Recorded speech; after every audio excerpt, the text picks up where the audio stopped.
Iowa may be one of those programs that's tagged with the development program label, but regardless, National Signing Day is enormous for everyone. It's the lifeblood of every college football program, of course. That's where you acquire the talent. And National Signing Day, if you're not aware, is tomorrow, December 15th. We got Corey Brada, as we always do. He's the guy that makes this roll here on Iowa Hawkeyes Live every Tuesday evening. We appreciate everybody being here. Corey, how's it going? It's going good. Is there anybody out there not aware that it's signing day tomorrow, Mark? I mean, it feels good. It feels, I don't know. I get excited about it. I will refrain from naming any names, but I did talk to several people today that are in the media business, the college football media business, that were a bit sketchy on exactly when it was. Had a couple of those conversations this week. They were like, it's National Signing Day. I think it's Tuesday. Maybe it's Thursday. And I was like, Wednesday. It's always Wednesday. So it's Wednesday, December 15th, Wednesday. Yes. Well, I don't know what to say. I didn't either, except to clarify. Yeah, I'm excited about it. I mean, Iowa fans got some good news on Monday with Marco, and I called him Marco Lainez. I think it's pronounced Lainez, although how do I confirm that? I haven't reached out to Marco yet. I've been trying to do some interviews with our class of 2022 guys. In fact, we just did an interview yesterday with Addison Astringa, a tight end who's coming in and will be signing tomorrow. So look for that on my channel, From the Hawkeye of the Storm, here in the coming weeks. But anyways, it was a good day Monday to get Marco Lainez from New Jersey. East Coast guy, actually has the same private quarterbacks coach as Nate Stanley and Spencer Petras. Now, some people would say that's not a good thing. But it is a noteworthy aspect, and I think it helped them land Marco. The thing about Marco, and I did do a video on Marco Lainez and his commitment, and we'll add more to this channel here in the next 24 hours. But I did a video over on my channel, just a reaction to that. And I stated on that video, I think Marco is probably, if you're just going off of tape, and again, we're limited from our perspective of trying to find tape on a guy like that. You're just looking at highlight reels, as you know, Mark. You've been doing this a long time. But he looks to be, to me, again, comparing it to other guys' tape coming out of high school, he looks like one of the more athletic quarterbacks Iowa has had under Kirk Ferentz. I would say strictly based on maybe, I shouldn't say stats, because I haven't pulled up Drew Tate's stats as far as rushing the football or CJ Beathard's in high school, but just from a combination of stats and then what he shows on tape, I think he's going to be Iowa's most mobile quarterback. If he pans out and plays, he could very well be Iowa's most mobile quarterback since at least Drew Tate. And maybe back to Brad Banks. And I'm not going to go further than that because, of course, we know Brad was spectacular, but he is a different crop. And let's be honest, Iowa hasn't had a lot of dual threat guys since Brad Banks. I mean, if you want to consider Drew Tate and CJ Beathard dual threat, they really weren't. I always thought Jake Rudock was kind of underestimated with his ability to move, but they weren't dual threat. And Lainez, for that matter, I think he's considered by most databases to be a pro style, pocket passer. Excuse me. And of course, you're not going to. I mean, Iowa's just not going to go after guys like Robert Griffin III. That's just not going to happen. And that's okay. But again, Brad Banks is a perfect example. he's your dream quarterback at Iowa. And I'm not saying he's the next Brad Banks, but he's got really good athleticism. He's got great vision. At Hun School in New Jersey, they ran a lot of quarterback design runs. And again, Iowa has recruited guys in the past. I mean, I think of Peyton Manziel. I brought him up to you before, Mark. He was pretty mobile, but he never panned out. So it's very possible that Marco comes here and never plays. He can end up being like Deuce Hogan. He comes here, he transfers out after a year or two, and we'll never know. But again, just based off of recruiting, it should excite people. And the other news in the past week, besides the Xavier Wampa news, which we can get to in a second, at quarterback, Carson May, who is coming in this week. I think he's signing tomorrow. I haven't heard officially from Carson that he's signing tomorrow. I'm assuming. I mean, Mark, I think most people sign tomorrow, right? I mean, we're talking 70 to 80% of the kids, I'm sure, are signing. Plus. And if you don't sign tomorrow, I think the feel is probably that you're not sure you're going to get the. I mean, why wouldn't you sign tomorrow? I guess unless you're looking around. The actual window is Wednesday, Thursday, and Friday. Right. But you're correct. I would say much higher than 75 or 80%. Like almost everyone signs on signing day. And again, if they don't sign, that's not a good sign, no pun intended. So yeah, but I'm assuming Carson will sign tomorrow, if not later on this week. But he was upgraded. I know according to Rivals, I don't know some of the other rankings sites, but he was upgraded to a 4-star status. He's not mobile. I mean, he seems, you watch him on tape, he's got better mobility than guys like Spencer Petras, but let's be honest, you're setting the bar pretty low if we're talking about mobility, Mark. So, Carson's someone who hopefully can come in. I don't know if he's enrolling early.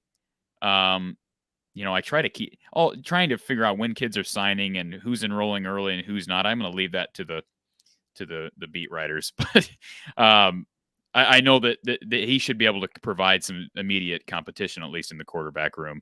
And I'm not saying he's going to start. I think it would be a shocker to the world. It'd be the biggest shock in Hawkeye land for how many years if he comes in and takes Padilla and Petrus's job next year. But it's good for the quarterback room. It's also just good for recruiting that Iowa has back-to-back classes with 4-star quarterbacks. That's just a good thing heading into signing day. I happen to know that there is, I can tell you at least right now, a guarantee that another kid who's signing tomorrow who's not committed, there will probably be more than him. It'll probably be at least 2 to 3 kids that have not committed yet. I won't go into who that is, but it's going to be a good day tomorrow. Not only to get the kids that they've already had pledges from, but to I think get a couple bonus selections that Iowa's been working hard on for a while. So there's a number of ways we can take the conversation from here, but since we're on the subject of the 2 quarterbacks that have committed for 2022 and 23, so Carson May, according to the 247, is the 29th rated quarterback in the country, and he's a top 10 player in the state of Oklahoma. And so you're saying that he is a pretty substantial dual threat quarterback, but not to any. Marco Lainez is the dual threat. The 23 quarterback. 23. Carson is not dual threat. I mean, does he move better than Spencer Petras? Absolutely. I would say that Alex Padilla is more dual threat than Carson May, just on tape. Carson May is like 6'5", so I mean, not saying that a guy who's 6'5" can't be mobile, but he's not going to be like that, and that's okay. I mean, again, it's not that Iowa hasn't had successful pocket passers. You think of guys like Ricky Stanzi, again going back further, even Chuck Long. I mean, Chuck wasn't the most mobile guy in the world, but man, he could throw the football, and he wasn't highly recruited. So. It's just good that you have a couple, and you have guys of different styles. 2 years down the road, you're going to have Carson May, who's your prototypical Iowa quarterback, and then Marco, who's sort of your hybrid, if you will. And I think again that only does good things for the quarterback room.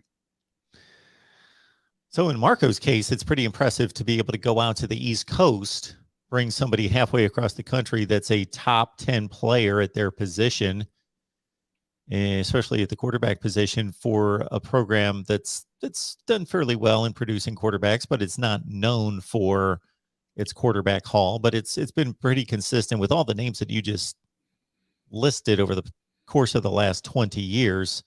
Iowa's been pretty capable at quarterback would be the term that I would put on it. Capable, but hardly ever elite. And the one guy that has actually made it in the NFL under Kirk was C.J. Beathard, and he's made it. I mean, there's no doubt about that. He has been a steady backup in the NFL for multiple seasons, and that's a good thing. I look at this class signing tomorrow. Obviously, the highlight is Xavier Wampa, and I don't know. Have you heard a lot of Michigan fan or Ohio State fans wailing over the loss of Wampa to Iowa? I doubt it. I mean, has that been on any of the message boards? Or? Well, I think that's for 2 reasons. So I think the reason that you're leaning toward would be, hey, he's just a dime a dozen. we've got 5 stars all over the place, but that's certainly not the case. No. We're talking about the number 1 rated safety in the country, according to some services. So exceptional player and prospect, and a huge loss for Ohio State.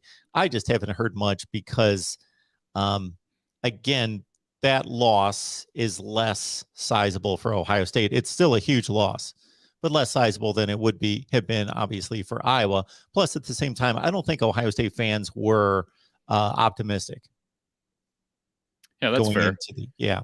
And I think from what it sounded like to me, and again, I'm just going by what I hear, and I did have a discussion with Tom Kakert, HawkeyeReport.com here earlier in the week, and it sounds like Ohio State was in front until that Penn State game, and it sounds like that Penn State experience of just the crowd and everything really sold Xavier, and I think that game is going to be looked at. I mean, going into that game, we said, it's the biggest home game since '85, and then they win the game, and all I hear about is Penn State fans crying about Clifford being out and they shouldn't have won and blah, blah, blah, blah, blah. And then in the coming weeks, we come to realize after Iowa gets blown out to Purdue and Wisconsin back-to-back that, let's be honest, if Clifford had played that game, probably would have lost. I mean, again, we don't know that. I think Iowa's defense certainly would have continued to play well, but I don't know that Iowa's offense would have been able to. They literally had to shut out Penn State, which they did basically the moment Clifford went out. But my point is, we look back at that game and said, it's probably not as big as we made it out to be. But I think we could now, months down the road, look back at that and say, man, that game was huge. We already can say that because Wampa is an Iowa Hawkeye, and he could very well end up being the best recruit Iowa has ever gotten. That's not hyperbole. And in addition, you got to remember there were dozens of recruits there that weekend, including Wampa, Jaden Proctor, who, talk about coveted. I mean, you got Wampa, who's the number 1 safety in the country. Proctor is the number 1 tackle in the country for 23. They play in the same high school team at Southeast Polk. And so now you got Wampa recruiting Proctor to come with him to Iowa. And honestly, 2 weeks ago, before the Wampa commitment, I would have said Iowa had maybe a 25% chance of getting Proctor, maybe less. I mean, everybody wants him. Alabama. I mean, all your big boys out there. From what I've heard now, again, I don't have any inside information, but just from what I've heard, I'm starting to lean towards Iowa in the Proctor race, which, if Wampa is the highest rated recruit in Iowa history, which I know that's up for debate, according to what database you're looking at, if he's the number 1 recruit in Iowa history, he's only going to have that for about, 4 or 5 months whenever Proctor commits, because I think Proctor is likely going to be the highest rated recruit Iowa will have ever gotten if they can land him. And again, I think there's a good chance now. And then, Kyler Casper is another one. Kid from Arizona. His dad, of course, you remember his dad playing for Iowa, Kevin Casper, back in the 90s. Terrific player. I do. And he's a high 4-star recruit wanted by everybody at receiver. And now you're looking at, okay, we benefit not only on defense, we benefit on our line. Now we got to potentially nab a skill position player that Iowa typically isn't able to get. So there's just a lot of implications that are swirling that have yet to be seen and realized. But I think that, again, we look back at that Penn State game. Some of that's going to be realized tomorrow, but some of it I think will be realized in the coming months, which is exciting. So I want Iowa fans to understand that I'm placing this in a certain context. So this is not a criticism of the Iowa football experience. I just want to state it this way. I find it somewhat amusing, and this is not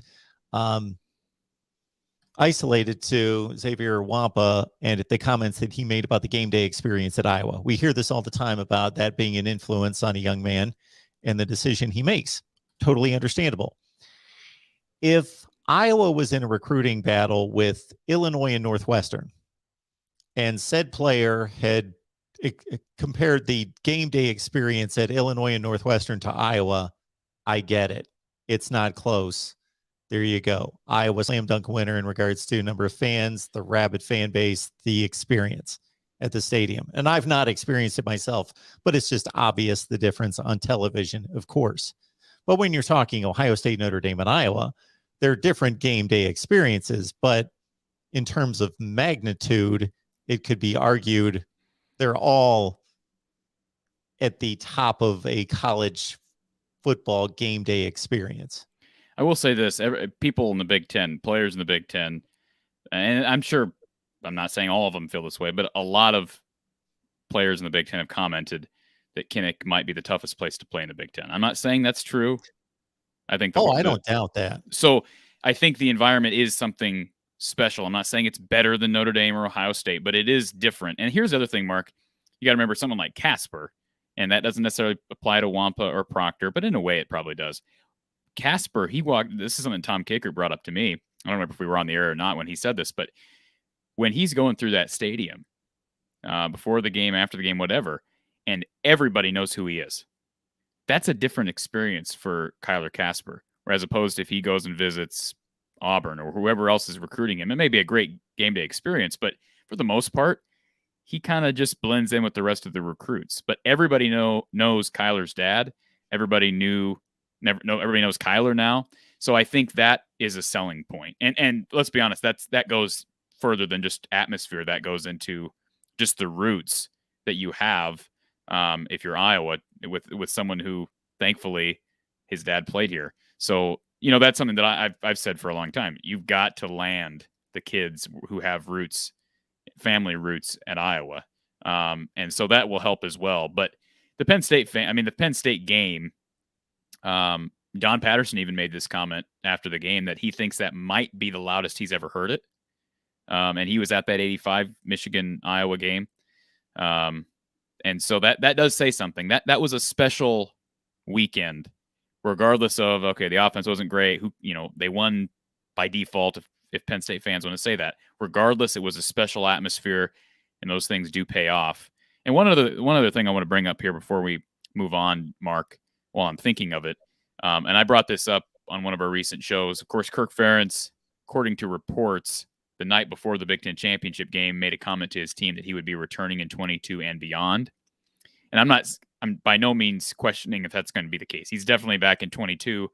Beyond, I don't know how many years we're talking, but I wouldn't be shocked if part of the reason why he said that, and had it leaked and reported on, was just to seal the deal on a kid like Wampa. And I could be totally off on that, but the timing is sort of interesting. To say that right before a day before your Big Ten championship game. I don't quite know why you'd have to do that, and how did it get leaked to a reporter? But those things happen. But I do think that's an interesting storyline. And let's be honest, Mark. I mean, we've talked about Kirk's replacement and how old he's getting. I don't think he's going anywhere anytime soon. I'm starting to think that, because just the reports I'm getting, and then the recruiting here in Iowa, Mark. And I'm not just saying this to get everybody excited. The recruiting here has an opportunity from 21 to 22 to 23 to be maybe the best 3-year period in 20, 30 years at least. 21, the class of 21 was a really underrated class. Iowa rarely is a top 25 class. They were in 21. I know most metrics don't have Iowa top 25 this year, but we'll see what happens. Like I said, I can tell you one kid who's flipping tomorrow. We'll see once that becomes official. Again, I'm not going to say who that is. And then, again, you get a couple more. I think Iowa could easily work their way into maybe top 30 status. And that's just rare here. Iowa is a developmental school. They don't typically have top 30, top 25 classes. So it's just a good period of time, and you can understand why Kirk would want to stay around for a while longer. And it's one of the reasons why I would love to see somebody, not myself, somebody take on the exhaustive chore of re-ranking recruiting classes, let's say 5 years later. And you couldn't do it in a vacuum. You couldn't just re-rank one class. You would have to do the entire country to do it justice, because they're comparative against each other. But I would love to see, some type of metric given to each position's play and how much it contributed, and what a mid 4-star is supposed to turn out to be, whether that's an all-conference player or whatever it's supposed to be, and then somebody to figure out all those metrics and then re-rank the classes to see, number one, just how good the classes were in actuality, and number two, to start to get a little bit better gauge on how accurate the original ranking was. Mark, do I have permission to rip a former coworker of yours at ESPN? Absolutely, you do. Okay, we've ripped Colin Cowherd here before, but yes. Let me just make a comment that what you just said kind of triggered my mind here. So I remember after Iowa's 2015 trip to the national or the Big Ten championship game, of which he was brutal. Yeah. On his take on Iowa football that entire season as it got closer to, the undefeated. Yeah. Yeah. And, Iowa was the fake ID. Even up into 2016, I remember after they lost to North Dakota State, they've been exposed. It's official now, that the fake ID. And then when they beat Ohio State in 2017, he said, they're no longer the fake ID. Anyways. But my point is, he brought up after that 15 Big Ten championship game, he said, let's look at the two rosters. Look at, and actually this was wild. This was actually after the draft now that I'm recalling it in my own mind, because he said, look at how many guys off of Iowa's squad got drafted. One guy got drafted. And I thought, you're really going to bank your argument on draftees for Iowa, who is one of the, not only in the Big Ten, one of the highest producing NFL talent schools nationally, year in and year out. You look at rosters. I don't know the count now, but I know Iowa's, I think, top 5, top 6 as far as really current. And look it up, Mark. I could be. I know it's high. I know it's high. I think it's top 5 or top 6. I actually did a video a couple of years ago, and this is a very isolated situation, but just kind of a fun video where I matched up the 2 Super Bowl rosters of, I believe, the Chiefs and the 49ers, and the Hawkeyes ranked extremely high. Yeah, Chiefs and Niners always have a bunch of Hawks. But no, look that up as I'm ranting here about Cowherd, Mark, because Cowherd made this argument. They had one guy drafted. Well, guess who that one guy was? It was Austin Blythe, who ended up being a multi-year starter for the Rams. He's now with the Chiefs. Great center, great guard in the NFL. But it's funny because he made this comment like, that proves Iowa's crap. Well, does he forget the fact that good players are allowed to return for the next season? C.J. Beathard was on that team. George Kittle was on that team. Desmond King was on that team. Greg Maben was on that team. Ike Becker, who's been a multi-year starter for the Bills, was on that team. I mean, you can go down the list. Josie Jewell was on that team. Ben Neiman was on that team. It was a loaded team. All these guys have become not only good players in the NFL, some of these guys are, King has had an all-pro type of career in the NFL. And so anyways, it's just so ridiculous that he makes a living what he does. But you, my friend, are dead on. Well done. So where are they at? This is the 2021 NFL roster rank per college. Alabama's number 1 at 53, Ohio State number 2 at 47, LSU number 3 at 46, Georgia 35, Notre Dame 34, and a tie for 6th, Clemson, Iowa 33. So there you go. Anybody who wants to call Iowa the fake ID of college football, you better bank on something other than producing NFL talent. What a stupid thing to hang your hat on. You could win a ton of bets betting Iowa's number of NFL players on 2021 rosters versus Florida, Michigan, Oklahoma, Penn State, Texas, Miami, Florida State, etc. Now, let's be honest. Let's just take a second to reflect on that, Mark. The programs that you brought up beforehand, it wasn't Wisconsin. It wasn't even Northwestern or some of the more successful developmental schools in the country. These are powers. I mean, all those teams are powers. The only outlier, am I right? Really, none of them are outliers. LSU from a winning perspective, but they're they just won a national title 2 years ago. They're an NFL factory. Yeah. Really, none of them are outliers. That's basically the college football playoff history. Right. Is in front of Iowa. But I was going to say the outlier is Iowa. Yes. And so where do you have further down the list past 6? Oh yeah. So who's the top 10? Who rounds out the top 10? Florida, Michigan, Oklahoma, Penn State. Gosh. Yeah. That's just, I mean, again, it's not like, Iowa slipped in there and there's, it's not like, here comes Coastal Carolina. No, this is literally just a group of powers plus Iowa. And so therein lies the frustration, Mark, and it's always going to be there with fans that want more than 10-2 and then a blowout in the championship game. They want more than 9 and 10 win season and then blowout against USC in the Holiday Bowl. They think with that level of NFL talent, we should be bringing home a Big Ten championship, even if it's just once every 5 years. But the fact of the matter is we're not doing that. I mean, we haven't won a Big Ten title since 2004 and outright since 2002. I mean, so there's the frustration, but you also have to give credit to what Iowa has done. Part of that, you have to give credit to Chris Doyle, don't care what anybody has to say. That is a factor. So we'll see in a few years if those numbers continue to stay where they're at, because it's going to take a little while for the Chris Doyle effect to wear off. There are basically three factors that go into this that, at least off the top of my head, and you approached the first one in terms of a debate or an argument. Why is Iowa not better if they're producing the sixth most NFL players on current rosters? This is a very crude correlation, but if you produce the sixth most NFL players, shouldn't you have the sixth best record in the country? Again, that's a very crude correlation, but it should be somewhere in that same place. But then on the plus side, something else you alluded to, they're either exceptional at finding diamonds in the rough, so their recruiting ranking is not accurate because they're actually finding better talent. They have a better eye for talent than others do, or the development of the talent is better. Their recruiting ranking is fairly accurate, but they are then developing those players to be NFL players. And I'm sure it's some combination of the three.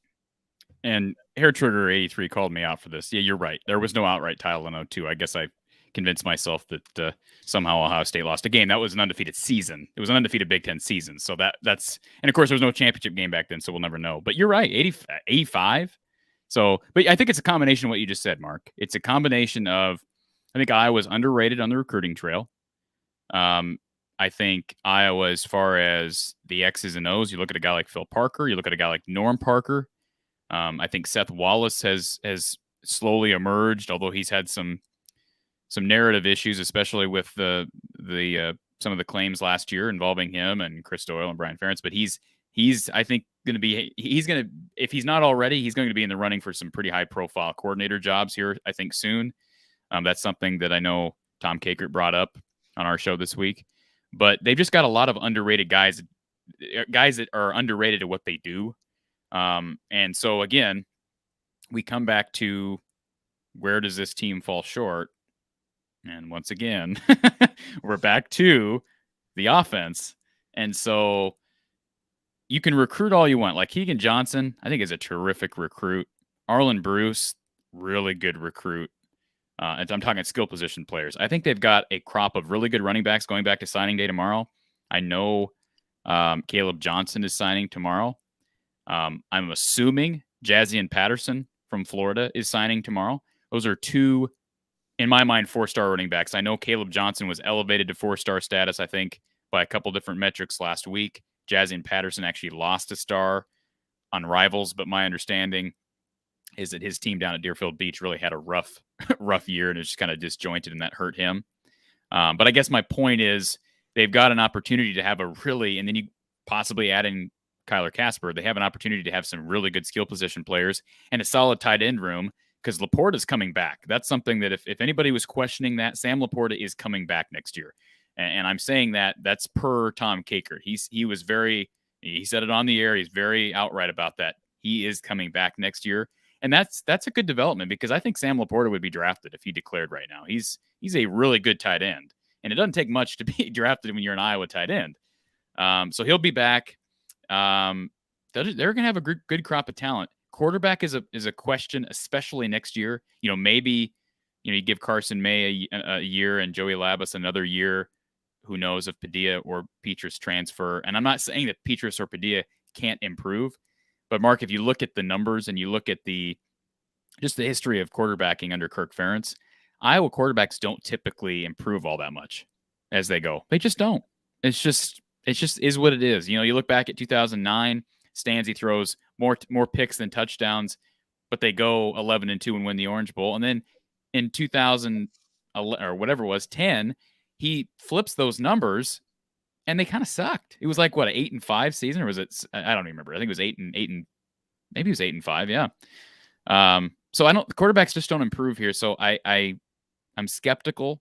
I want Iowa right now. My big thing, Mark, and I haven't really produced a whole lot of content on this, but I've mentioned it on the air. Iowa needs to be in the transfer portal hard. They need to be in there hard. And I don't believe they are. I don't believe they will be. But that's my opinion. They need to be getting in that transfer portal, and they need to be contacting People are going to laugh at this. I need to be contacting Beau Nix. They need to be contacting all the big names. And I'm not saying you're going to be able to land in him, because why would Beau Nix want to come to Iowa? All right. But the kid from Texas A&M, what's his name? Calzada? Yeah. He was recruited by Iowa. Iowa offered him in 2019. Kid went out and beat Alabama. Like, he needs to be at least contacted. I mentioned Tyson Fomachan from Clemson, another kid, played high school ball with Nico Regani. He's a 4-star out of high school, hasn't played a whole lot at Clemson, and when he's played, he hasn't been great. I understand that. But Iowa has an issue at quarterback. Doesn't mean doesn't have issues other places, but they have an issue at quarterback they need fixed now. Now, Beau Nix would be the most athletic quarterback we've ever seen at Iowa. He can really, he's good. Do I really think they have a chance at him? I don't. But I'm just saying, like, I guess I never really delved into the transfer portal, but so far, what's happening in the quarterback at the quarterback position it's unprecedented, isn't it? Unprecedented. So so let's just do the math here, Mark. Iowa has as big of a quarterback issue as I can remember. All right, since at least the Jake Christensen, of course, they transitioned to Stanzi and things worked out. But they've got as big of an issue at quarterback as I can remember, and the transfer portal is blowing up in an unprecedented fashion at quarterback. Wouldn't you think those two variables would be the perfect storm for Iowa to go out there and bring in a transfer quarterback? Or at least make contact. Absolutely. If we went down the number of quarterbacks and the status of quarterbacks that have been in the transfer portal this offseason and currently are, it's just astounding. Zach Calzada has elite arm talent. He's not an elite quarterback yet, but he is elite arm talent. He's got a gun, and he's pretty mobile. He's not like a runner, but he's mobile. He's probably Alex Padilla mobile, but he's a great thrower of the ball. So again, I know that because I'll just say this, and I love Tom Kakert. I'm not heaping any insult or I'm not insinuating anything about Tom, but I brought up Tyson Fomachan to him because, again, in my mind, and I'm not a recruiting analyst or recruiting expert, but in my mind, here's a kid who is a 4-star kid. He's mobile. He just entered the portal. He played high school ball with one of your main receivers, Nico Regani. You offered him. He's from Connecticut. In fact, his brother, Mark, this is not interesting to Iowa fans, his brother is at UConn, where Don Patterson was recently the quarterback's coach at. So there's connections everywhere. Not saying he would fit. Maybe he wouldn't. Maybe there's something. But again, I would just think that's a perfect example of somebody you at least look into, and maybe they are. Maybe they are. All I can tell you this is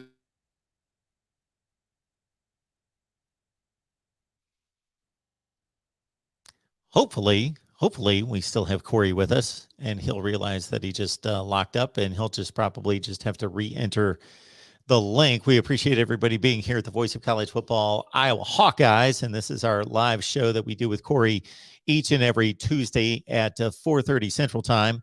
And check out the banner that I have posted right now. Corey is going live on his channel from the Hawkeye of the Storm. Corey's going live on National Signing Day tomorrow, Wednesday at noon Central Time, noon to 12:30. Corey's going live with an update on Iowa's 2022 class. And you know us, we'll be live all day and throughout the day on all the channels and various channels and with updates. So I will tune into the coverage at 9 a.m. myself, and I will be here with updates throughout the day. We've got our Oklahoma live show at 12:30 Eastern. We also have Michigan, Florida State, and Miami at 5, 6, and at 7. Corey, I was just plugging your live coverage tomorrow. So again, that's noon Central from the Hawkeye of the Storm, live coverage of Iowa's recruiting class National Signing Day 2022. Noon 30, 12:30. 12:30. Yep. Did I put that up? You got there that. Yep, correctly? you're right on the banner. Okay. Yep. And I apologize. Perfect. I don't know what my technology just crapped out on me, so I apologize for that. But what I was saying about quarterbacks is all I can tell you is I have not heard anything as far as, like, for instance, I'll just give you an example. Fomachan's dad spoke to the media out in Connecticut. this past week, and he gives it a laundry list of schools who have contacted him. It means nothing. Doesn't mean all these schools are offering, but contacted him, and Iowa was on the list. Now, again, maybe there's something behind the scenes, but with all these quarterbacks out there, Fomachan and Calzada's the one that really would intrigue me if I was Iowa. Mm-hmm. But here's what you got to remember, and I'm not saying they don't acknowledge that there's a problem, but for Iowa to go out and get a quarterback, they would first have to acknowledge that there is a problem at quarterback. And I don't know, do they believe there's a problem at quarterback, or is it all? Because I hear fans, and I'm not trying to insult any of the fans. And who was it earlier that I saw Charles made a comment about how Iowa should be in the portal for linemen. They are in the portal for linemen. There's a kid from the Ivy League that Iowa just offered. Let me pull that up here, Mark, in case Charles wants to know this. Kid from Hunter Norzad, offensive lineman from Cornell, that is in the portal, and Iowa just offered. So, I mean, they are. But here's the thing. There's more than one problem, and I know Kevin Downey is one of our loyal listeners on here. He made the comment, I think it was yesterday, Iowa needs to fix the offensive line. And I said, well, multiple problems require multiple solutions. And you're not the 110th, whatever they are, best offense in the country unless you have multiple problems. But let's be honest, it starts with coaching and it starts with quarterback play. Those are your two big boys. And then, of course, offensive line play is huge as well, especially at Iowa. But you have to have multiple solutions. And I'm a firm believer that even if the offensive line improves, which I have no doubt it will improve. I don't know how much it will improve because they're losing maybe the best offensive lineman in the country in Tyler Linderbaum, most likely. I still don't believe this offense can be. I think you're going to have a ceiling unless that quarterback room takes a huge leap forward. Why would they not go in the portal? Don't ask me, Mark. That's what I've been saying. And am I crazy in saying that those two guys as examples are obvious candidates? Absolutely. You already have relationships. Yes, you have relationships, and you're Iowa. You're not Northern Illinois or San Jose State. You just played in the Big Ten championship game. You play on national television. You play in front of packed houses. You're a name brand. You've got the 6th most NFL players on rosters, right? You're a top 15 program in the country.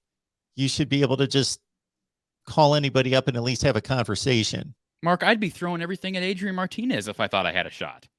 I mean, absolutely. He's one of the more athletic guys, and he can make plays for both teams. I get it, but it would be an upgrade, and it's not an insult on Spencer Petras and Alex Padilla. I have defended those guys, especially Spencer, for months and months and months and months. But the fact of the matter is, they need more competition in that room. They need more competition this coming spring. Now, Calzada is recovering from a shoulder issue. I believe he had surgery on his left shoulder, I recall. But I believe he played through that injury during a portion of the season for Texas A&M. And if you haven't seen, just watch the highlights of that Alabama game. And boy, he basically is what you wanted as an Iowa quarterback, just better, or what Iowa, what Kirk wants, just better. So to me, he'd fit the mold. And again, he's had a relationship. He's a Georgia kid. But Iowa has offered him, again, class of 2019. It's interesting. I look back at their 2019 quarterback offers, Mark, at least according to, I think it was 247 Sports, 3 of the 11 guys that they offered at quarterback who did not come to Iowa, 3 of the 11 are now in the portal. Fomachan's one, Calzada's another, and then a kid from Minnesota who's never seen the field. I don't remember his name. But, and I'm not saying, there's always a reason why a kid enters the portal, but some of these kids like Calzada and Nix, these guys have all played and proven themselves. It's not just, well, I'm getting up and leaving because I didn't cut it. Now, Pumachan has not. He has not played. Right. Not Clemson, but the other guys are proven. Correct. Not proven elite, but proven that they can have a Power 5 job and be a good quarterback, a capable quarterback, a better producing quarterback than what Iowa currently has. But even the Clemson kid, Tyson, I'm not saying that he's the answer, but he is at Clemson, and there was a lot of hype around DJ heading into this year. So I wouldn't just dismiss it like, oh, he didn't make it at Clemson. He's at Clemson, one of the most dominant programs in the last 10 years. And he was the backup there. That's better than Iowa can say at quarterback. It's astounding once again. So I'm looking at the list of transfer portal quarterbacks. that are currently available. Max Johnson, starter at LSU, son of Brad Johnson. Not coming to Iowa though. That somebody keeps recommending that one. I don't think it sounds like he's coming. His brother is a tight end. Yes. He'll probably end up playing with him, and Iowa didn't even recruit him at tight end. So I would guess, I'd love it, but I don't think that one's realistic. If you want a better version of Spencer Petras, Keaton Slovis. Bit of a statue, but Mark, it's another one Iowa should know about because they played him in the Holiday Bowl, and he was incredible. Now, I know USC got beat badly in that game, but remember, Slovis got banged up in that Holiday Bowl. It was a close game when he got knocked out. Correct. And I remember Iowa fans saying, man, that kid is tough. Yeah, there's no question. He's another one. He just entered the portal today, didn't he? Or yesterday? Yes. Yeah, you're absolutely right. He should be on their radar. Beau Nix, Miles Brennan. There's another LSU quarterback, really good player. Yeah. Miles Brennan had thrown 11 touchdowns in his first 3 games for LSU last year before he got hurt. There's Zach Calzada. Let's see if there's anybody else of note that's still available. Harrison Bailey was a Tennessee recruit who played a little bit there, but never really proved anything.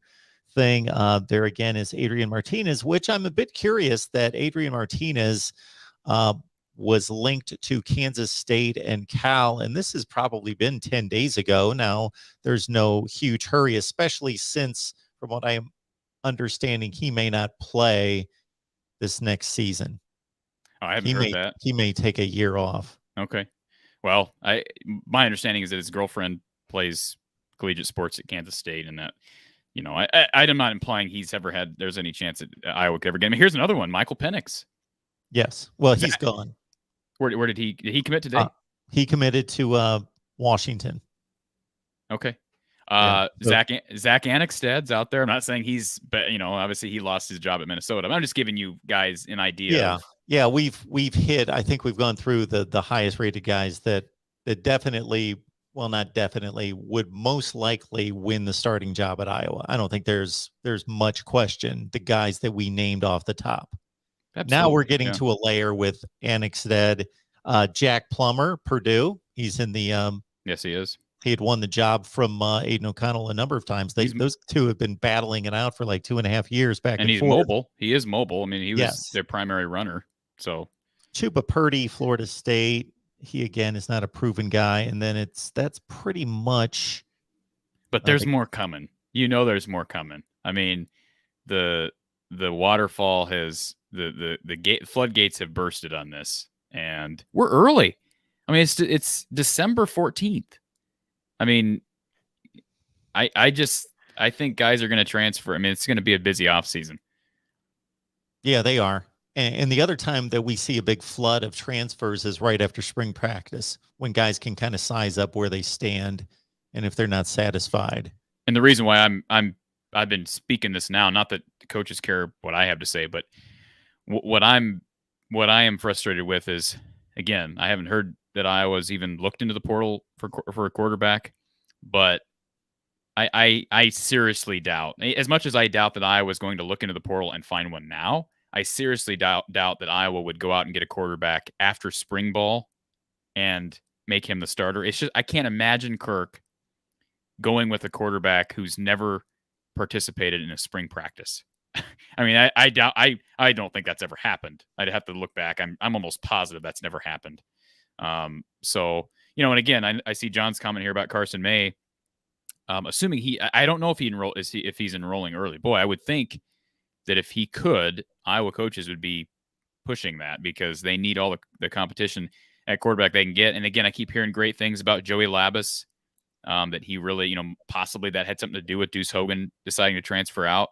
But I'll tell you, Deuce Hogan leaving is a blow because, again, it would have just been so nice to have him there. Maybe he would have transferred out anyways, but Kirk's comments after the Nebraska game, that sealed the deal.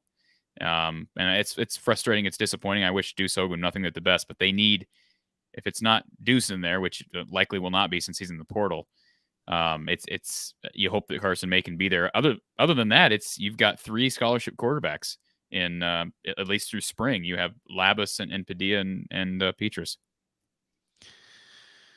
I'm going to let your guy Kirk know one of many examples out there. Joe Burrow showed up on campus in July. at LSU. Yeah. He did. Sure, You're right. You want them earlier, obviously, but yeah, It's just, this is where it would be fascinating to know what those conversations are like. like I said, I could be wrong. I just wonder if Iowa believes there's a problem at quarterback. I just wonder that. I almost feel like perhaps they don't feel that there is, and that they're more knowledgeable, far more knowledgeable than I am. But to me, it's obvious that there is an issue there, and there was an issue up front. That's true. But let's remember, Iowa did a lot of work in 21 at offensive line. So they got Jennings Dunker is a kid we haven't seen at all. David Cobb's a 4-star kid we haven't seen much of at all. Connor Colby was a true freshman this year. They got a lot of pieces at offensive line. I have to think they'd figured that out. And then again, they've got the kid. They're obviously in the portal looking as far as the offensive line is concerned. I just wonder if Iowa believes there's a problem at quarterback. And answer to Erica's question that just popped up here, I have talked to Don about it. I'm not going to share those thoughts because, that's I don't want to let any. I don't want to be disrespectful to Don, and certainly Don. He's very respectful with how he says everything, but this is just I'm stating on my own initiative that I believe Iowa needs a quarterback from the transfer portal. We've gotten to a place with this transfer portal, which of course the quarterback position being the most prestigious and the one that only has one spot on the field. So it's not like you're an offensive lineman and you can't find a starting job on your team. Well, you've got real problems, because if you can't find a spot in the starting 5 and in a position that usually goes out to about 7 deep that play, then you're likely not going to go to a like program and find a spot. But quarterback, obviously, there's only one that gets the start, and therefore that being one reason why it gained a lot of attention, that this would be a way for quarterbacks to look for a way to compete for a starting job. It's gotten to the point where, and we don't know the reasoning behind all of these moves. Some of them are easy to see. A guy is stuck behind another guy or in a position where they're not getting time. Jamison Williams is a classic example. We're talking about a guy that's going to be a top pick in the NFL draft, but he couldn't get on the field at Ohio State, and he's a star at Alabama just because they had a ridiculous wide receiver room. But, it's gotten to a point with some of these quarterbacks, I don't know why they left. Beau Nix is the starting quarterback at Auburn. Nobody's challenging him. I don't get it. Max Johnson was the starter at LSU. He was doing well. He was fine. I don't, in terms of on the field, obviously, I don't know the situation otherwise, but it's just strange sometimes. It is. And, another guy we didn't bring up is Gabriel from Central Florida. And I saw he committed to UCLA. That's why I didn't. But what's interesting about that one is, Mark, I was hearing last week that Spencer Rattler was possibly a lock for UCLA. And maybe I was listening to the wrong people, but I don't think so. That was pretty common. But just think about that. So UCLA was obviously looking in the portal at quarterback, and I don't even know what their quarterback. You probably know what their quarterback room looks like, but they were obviously looking in the quarterback portal or the transfer portal for quarterback. They don't get their man Rattler, and what do? They just go get Gabriel within days. So that's what that is being aware. Chip Kelly's aware that they need help at that position, so they went out and made sure they got their man. And let's be honest, Gabriel was one of the better quarterbacks. Can you agree with that in the portal? Oh, sure. If you believe in the 247 ranking, I don't know if they're ranking these as high school players, so maybe I won't read these off no, I don't think so. Because Spencer Rattler, they've got it down at number 4, and he was the number 1 quarterback in his class. Well, how is Ewers? But 247 has Ewers right now. They've got Ewers number 1. Yeah, so not sure how that works. He's never played, but I don't know where that's coming from. You know who another guy's in the transfer portal? A guy I was aware of is Taekwon Roberson from Penn State, the kid that came in against Iowa and could do literally nothing. Somebody had a Penn State fan comment on a video yesterday, and saying that Iowa was the worst 10-3 team that he's ever seen, and blah blah blah blah blah. Anyways, but he's a Penn State fan, so he's just mad about that. I said, well, I don't always comment back to people, but I said, well, enjoy your 7-5 first of all. Second of all, I said you should be happy because if it weren't for that Iowa game, Taekwon Roberson may still be a Nittany Lion, and he just said back touche. So I think he realizes that. But a guy like Roberson, that's too bad. I mean, his one time to shine, Mark, was on the road at one of the toughest environments in the country, and so now he's in the portal. I'm not advocating that Iowa go after Taekwon Roberson. That would probably not set well with Iowa fans. Not based on what we saw against the Hawkeyes, but again, the player may be better once he's developed and prepared. I'm just curious, Mark, if I would love to just get a poll from, since I can see the chat and you can see the chat. If you're an Iowa fan, just comment yes or no. Does Iowa need to go into the portal at quarterback right now? I want to get a feel for this, Mark, because if I'm just completely delusional and all the problem lies on the offensive line, because I respect what our listeners have to say, but if I'm just totally delusional on this and the only problem is the offensive line and play calling, then somebody call me out for it. Okay, but folks, jump in. I'm seeing a couple of responses rolling in here. I think we know what the answer is going to be. I think Iowa fans are smart. I think Iowa fans are some of the smartest fans in the country. 5-0 at this point.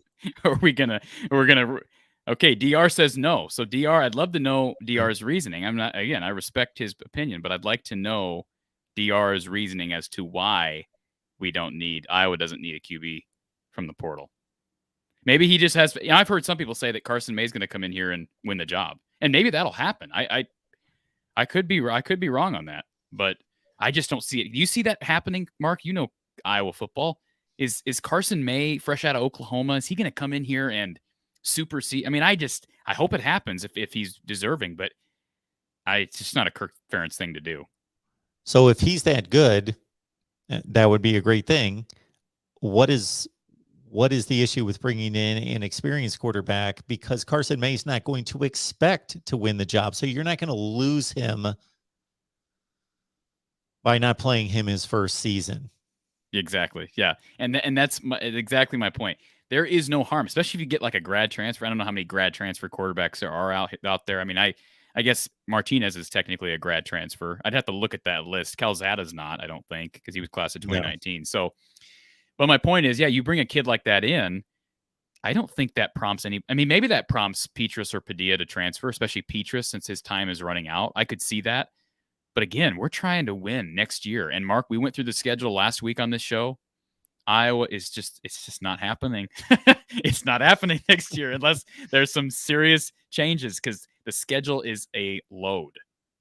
It's a load. They're not winning 10 games in the regular season next year with that schedule unless there's some changes. And I think it starts with the quarterback. And because of the mindset of these players in the transfer portal, not that you don't plan for the future, meaning more than a year out, but I think those plans are much sketchier than they were before this transfer portal kicked in to the extent that it is. You have to take care of this year. I think even more so. That's exactly what this is.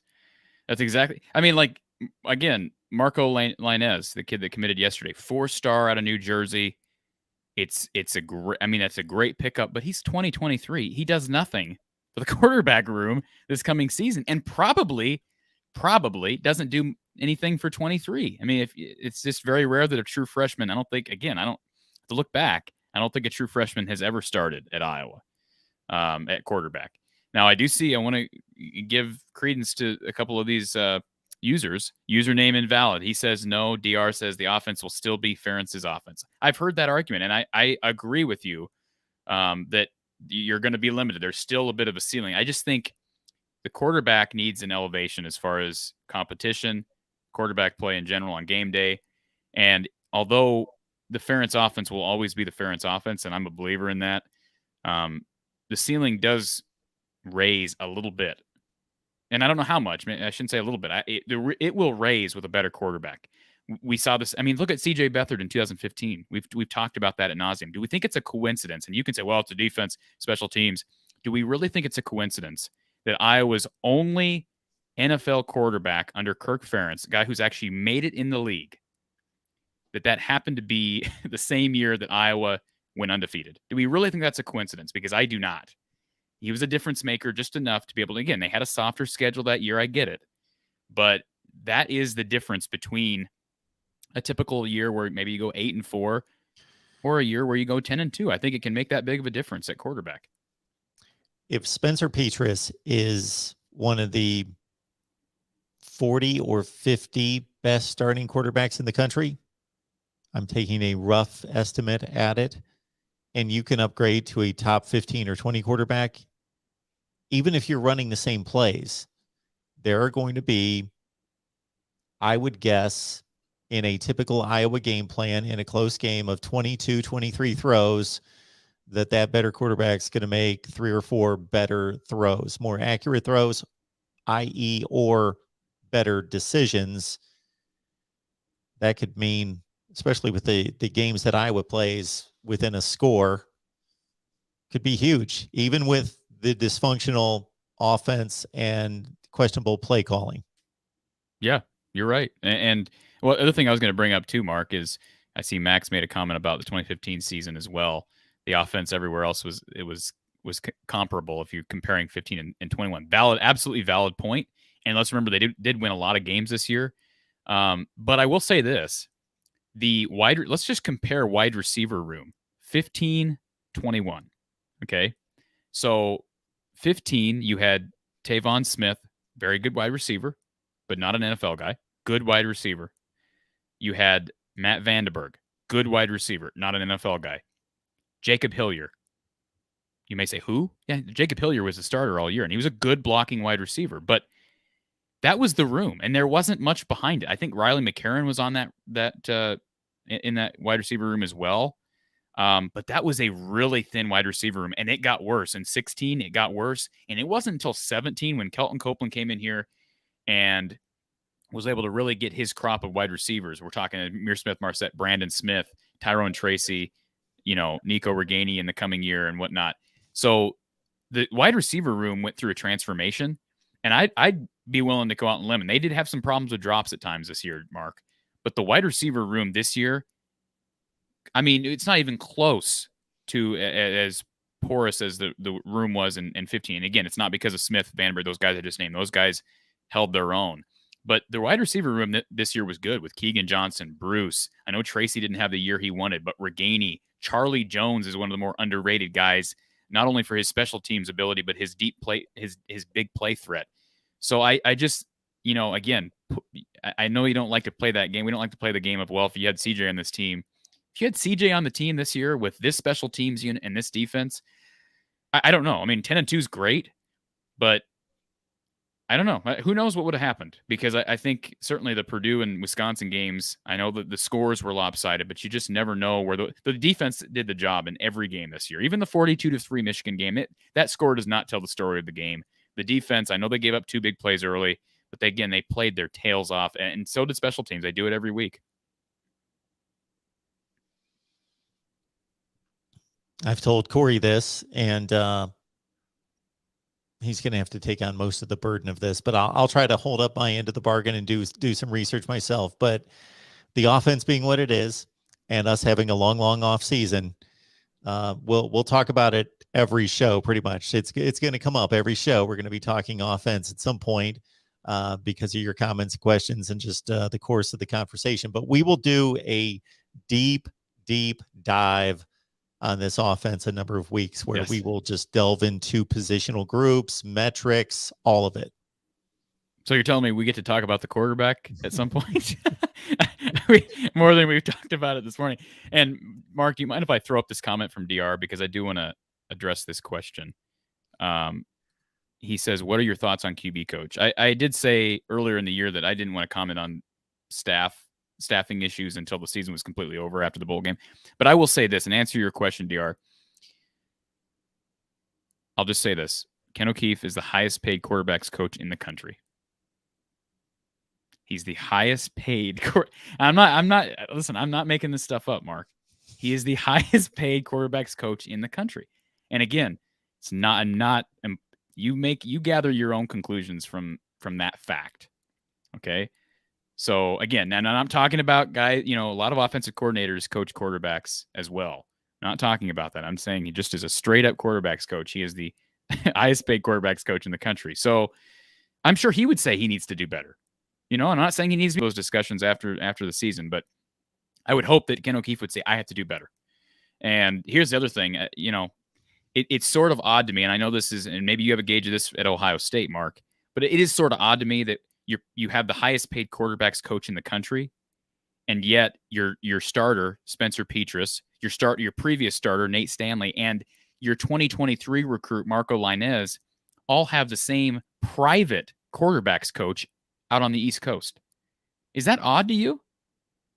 I mean, what? Absolutely it is, because there could be, as well as I do, and other people, regardless of your industry or your trade, can be very valid but different ways of teaching and instructing and mentoring that could be in opposition to each other. And even if each school of thought is valid, you don't want to confuse the individual or get their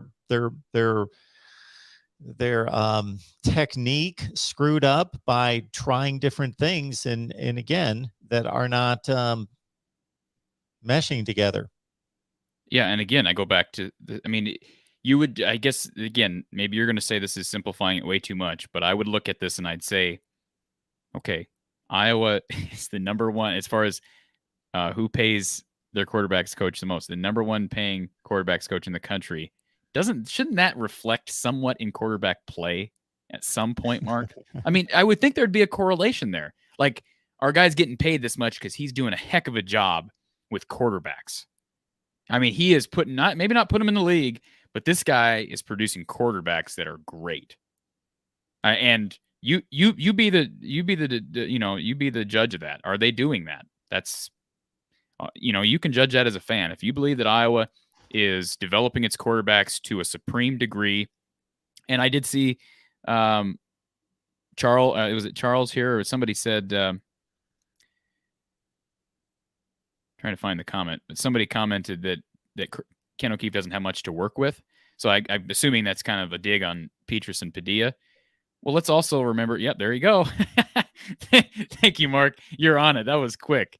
So again, now who is this according to? I'm sure there's a source on this because I don't want to get this is footballscoop.com. Footballscoop.com. There's your numbers. And I don't know, again, Clemson, you can understand. I don't know what Missouri, Kentucky have done as far as quarterback play in recent years. But they would be a mystery as well.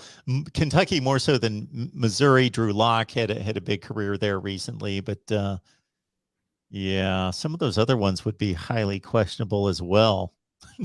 Yeah, let me take this so everybody can. Yeah, Mario.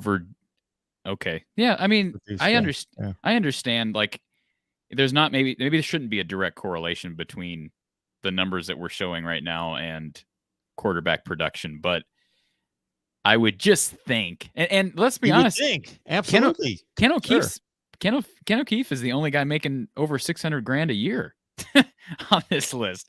So there's sort of a big gap there. I mean, again, and I know a lot of offensive coordinators coach quarterbacks as well. It's reasonable to think that there's a direct correlation between pay and status or productivity in any job. I would think so. I mean, again, I would just assume that. And the highest paid head coaches in the in college football are not at Oregon State and Rutgers and yeah. I mean, that makes sense. And it is what it is. I don't have an answer for you. I'll go back to my original statement on this, Mark. I really believe that Iowa needs to go after a quarterback in the portal. I would be happy if I would just be happy, like, if I hear later that Iowa contacted Calzada. That would at least tell me, hey, there is movement here. We are recognizing that this needs to improve, and there's movement here. And again, I hope that nobody thinks I'm trying to rip any of these coaches on a personal level. That's absolutely not my intent at all. I love Kirk Ferentz. I've said that for years. Ken O'Keefe, I think, is a really witty, funny guy. And I don't know Brian. I don't know most of these guys personally. So, and Kirk I know Kirk somewhat, and he's always been so nice to me. So I think I've told a couple stories on the air about just how he's been nice to me over the years, and very little contact. So I love the people as far as individuals, the people that I do know. It's not a personal attack on anybody, but I think when you're not performing up to standards, like you brought up, Mark, at any level in any profession, you deserve criticism. And like, that's just, especially when you're making hundreds of thousands of dollars a year. I mean, we're talking literally hundreds of thousands of dollars. And your job is to, develop this position or develop this position. You better be doing a darn good job of it. And I question, so far, I question the performance at developing quarterbacks at Iowa. And it's probably, well, I don't want to say overpaid, but when you consider the complexity of being an offensive coordinator, for example, where you're dealing with 11 players on the field and probably 25 players that fill those 11 spots at various times, and the complexity of all that has to be considered in all of that, and working with the individual unit coaches to get the most out of each one of them and understand what they're trying to do individually, versus being a quarterback coach where you are developing technique, decision-making, all those things involving that one position, and primarily not one player, but obviously just the one player plays. Right. And I just want to say this. I'm going, if it becomes clearly apparent, more so than it is now, that Iowa's not interested in a transfer quarterback, because I'm still holding on that little tiny sliver of hope that Iowa, because Calzada just entered yesterday. So it's not like, I know they're not interested in that kid. And it's just one example. There could be a lot more that end up entering.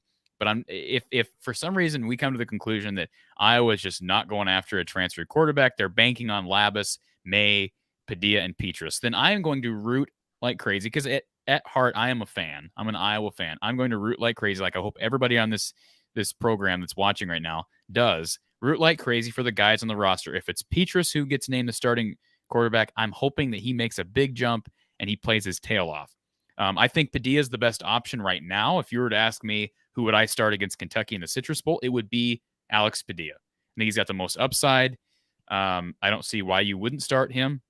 Again, nobody on this roster, nobody in the quarterback room has been able to play in a bowl game. So I understand that it would be a new experience for both guys. But to me, this is an opportunity to see what you have that much more. Again, against a good defense for Kentucky. But, I think it's a team that Iowa should be able to beat, regardless if it's Petrus or Padilla. I don't think it's, Michigan, I understand. In hindsight, I would have started Padilla. But I can kind of understand where Kirk was coming from starting Petrus. Not saying I agree with it, but I can kind of understand such a huge game. You've only seen Padilla start 3 or 4 games. You want to go with what you have. In hindsight, again, it would have been nice to have Padilla in there earlier. But anyways, I think it's an opportunity for both those guys in the bowl game to develop more. That's what they need. Have you looked at the betting line? Not yet. What is it? Of course, I ran it's Kentucky. to get the betting line as soon as you mentioned that Iowa should win this game. Is it Kentucky? Kentucky's a 2.5-point favorite. Oh, well, whatever. That doesn't prove anything. I was just curious myself because I didn't know. Well, I haven't really, I'll be honest, Mark, whoever you are, I have not dove into this game yet. And we've kind of went off on our tangents as we always do, but signing day is tomorrow. I'm so focused on recruiting, and it is an exciting thing. And then after this week and things kind of slow down as far as recruiting, I'll be looking deeper at Kentucky, and we'll do a show with Don Patterson as well. Next Tuesday, everyone, we're going to have Kevin McGuffey of Last Word on College Football, a huge Kentucky guy, stop by to give his take on the Wildcats. And we want to make sure we get this super chat in from Erica. Thank you so much for being here, Erica. And thank you so much for the contribution. Such a shame that our elite defense and special teams were wasted because of garbage offense. Imagine how things would be different if we had a decent offense. That's it. That sums it up right there. That definitely sums it up right there. I won't disagree. I won't use the word garbage. Every fan has the word to, every right to use whatever word you want to use. I'll say it was the offense was very, very poor this year, and it's been poor for many years, Mark. But this year it was very, very poor. So, yeah, imagine how things could be different. She's right. Imagine how things could be different year in and year out. How many more West titles Iowa could have if you could just have a decent defense. Just a decent defense. It doesn't have to be great, just decent. Yep. We'll make sure of a few things before we sign off tonight. First and foremost, make sure that you catch Corey's live coverage on a Wednesday, National Signing Day coverage at From the Hawkeye of the Storm. So this is key right here. This is not going to be here. This is on Corey's channel, From the Hawkeye of the Storm. So please head on over there and subscribe right now to the From the Hawkeye of the Storm Iowa football and basketball channel. And Corey's going to be live Wednesday, tomorrow, 12:30 Central.